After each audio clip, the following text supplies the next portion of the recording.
ನಾನು ಕೃಷ್ಣ ಬೈರೇಗೌಡ ಎಂಬ ಹೆಸರಿನ ನಾನು ಕಾನೂನಿನ ಮೂಲಕ ಸ್ಥಾಪಿತವಾದ ಭಾರತದ ಸಂವಿಧಾನದ ವಿಷಯದಲ್ಲಿ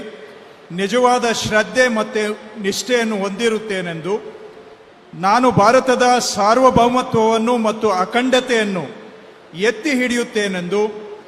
ಮತ್ತು ಕರ್ನಾಟಕ ರಾಜ್ಯದ ಮಂತ್ರಿಯಾಗಿ ನನ್ನ ಕರ್ತವ್ಯಗಳನ್ನು ಶ್ರದ್ಧಾಪೂರ್ವಕವಾಗಿ ಮತ್ತು ಅಂತಃಕರಣಪೂರ್ವಕವಾಗಿ ನಿರ್ವಹಿಸುತ್ತೇನೆಂದು, ಭಯ ಅಥವಾ ಪಕ್ಷಪಾತವಿಲ್ಲದೆ, ರಾಗ ದ್ವೇಷವಿಲ್ಲದೆ ಎಲ್ಲ ಬಗೆಯ ಜನರಿಗೆ ಸಂವಿಧಾನಕ್ಕೆ ಮತ್ತು ಕಾನೂನಿಗೆ ಅನುಸಾರವಾಗಿ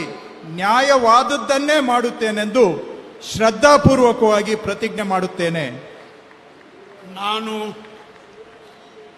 ಕೃಷ್ಣ ಬೈರೇಗೌಡ ಎಂಬ ಹೆಸರಿನ ನಾನು ಕರ್ನಾಟಕ ರಾಜ್ಯದ ಮಂತ್ರಿಯಾಗಿ ನನ್ನ ಪರ್ಯಾಲೋಚನೆಗೆ ತರಲಾಗುವ ಅಥವಾ ನನಗೆ ತಿಳಿದು ಬರುವ ಯಾವುದೇ ವಿಷಯವನ್ನು ರಾಜ್ಯದ ಮಂತ್ರಿಯಾಗಿ ನನ್ನ ಕರ್ತವ್ಯಗಳ ಯುಕ್ತ ನಿರ್ವಹಣೆಗೆ ಅಗತ್ಯವಾಗಬಹುದಾದ ಸಂದರ್ಭದಲ್ಲದೆ ಅನ್ಯಥಾ ಯಾರೇ ವ್ಯಕ್ತಿಗೆ ಅಥವಾ ವ್ಯಕ್ತಿಗಳಿಗೆ ಪ್ರತ್ಯಕ್ಷವಾಗಿ ಅಥವಾ ಪರೋಕ್ಷವಾಗಿ ತಿಳಿಸುವುದಿಲ್ಲ ಅಥವಾ ಬಹಿರಂಗಪಡಿಸುವುದಿಲ್ಲ ಎಂದು ಶ್ರದ್ಧಾಪೂರ್ವಕವಾಗಿ ಪ್ರತಿಜ್ಞೆ ಮಾಡುತ್ತೇನೆ.